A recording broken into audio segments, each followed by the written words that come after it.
पश्चिम बंगाल की राजनीति में इस वक्त एक ऐसा जबरदस्त भूचाल आया हुआ है जिसने टीएमसी की नींव को हिलाकर रख दिया है। एक तरफ जहां विधानसभा चुनाव में करारी हार के बाद टीएमसी बैकफुट पर है और राज्य में बीजेपी की सरकार बनने के बाद शुवेंदु अधिकारी नए मुख्यमंत्री बन चुके हैं, वहीं दूसरी तरफ पार्टी के प्रमुख और पूर्व मुख्यमंत्री ममता बनर्जी अब एक बहुत बड़े कानूनी विवाद में घिर गई हैं। ममता बनर्जी के खिलाफ पुलिस में एक शिकायत दर्ज कराई गई है जिसमें उन पर सनातन धर्म को लेकर बेहद आपत्तिजनक टिप्पणी करने का गंभीर आरोप लगा है। आखिर क्या है पूरा मामला और क्यों ममता बनर्जी की मुश्किलें अचानक इतनी ज्यादा बढ़ गई, चलिए जानते हैं।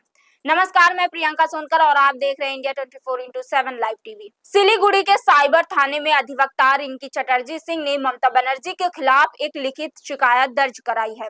इस शिकायत में सीधे तौर पर दावा किया गया है कि ममता बनर्जी के एक बयान से करोड़ों लोगों की धार्मिक भावनाएं आहत हुई हैं और उनके इस बयान से समाज में आपसी तनाव या टकराव पैदा हो सकता है।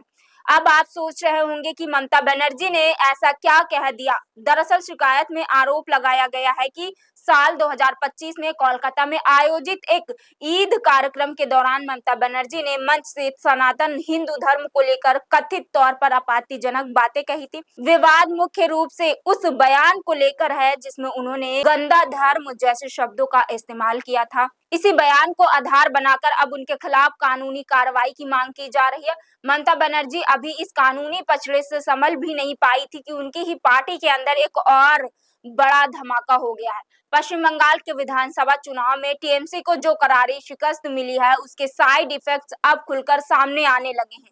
जिन इलाकों को कभी टीएमसी को अभेगढ़ माना जाता था, वहां अब पार्टी पूरी तरह बिखर रही है। हैरान करने वाली बात यह है कि बैरकपुर, भटपरा, गुरुलिया जैसे कई नगर पालिकाओं से करीब 100 पार्षदों ने एक साथ सामूहिक इस्तीफा दे दिया है। इनमें से ज्यादातर पार्षदों का कहना है कि वे चुनाव में हुई इस ऐतिहासिक हार की जिम्मेदार लेते हुए इस्तीफा दे रहे हैं, जबकि कुछ नगर पालिकाओं में वित्तीय अनियमितताओं यानी पैसों की हेराफेरी के आरोप भी सामने आ रहे हैं। हद तो तब हो गई जब ममता बनर्जी के भतीजे अभिषेक बनर्जी के संसदीय क्षेत्र डायमंड हार्बर में भी बगावत हो गई और वहां 16 सदस्यों वाली नगर पालिका से टीएमसी के 8 पार्षदों ने एक झटके में इस्तीफा दे दिया, जिससे पार्टी लीडरशिप के होश उड़े हुए हैं। बात सिर्फ पार्षदों तक ही सीमित नहीं है, बल्कि टीएमसी के विधायकों ने भी अब बगावत का बिगुल फूंक दिया है। जब टीएमसी के दिग्गज नेता और सांसद काकोली घोष समेत पार्टी के 6 विधायक सीधे सूबे के नए मुख्यमंत्री शुवेंदु अधिकारी की प्रशासनिक समीक्षा बैठक में शामिल होने पहुंच गए। काकोली घोष ने महज 3 दिन पहले ही टीएमसी के जिला अध्यक्ष पद से इस्तीफा दिया था और अब मुख्यमंत्री शुवेंदु अधिकारी के साथ उनकी इस बैठक को पार्टी के खिलाफ एक खुली बगावत माना जा रहा है। इस बैठक में देवगंगा से टीएमसी विधायक अनीसुर रहमान, विश्वास स्वरूपन नगर से बीना मंडल, हरोहा से मोहम्मद अब्दुल मातीन और बसीरहाट इलाके के 3 अन्य टीएमसी विधायक भी शामिल हुए। इन नेताओं का विपक्षी मुख्यमंत्री की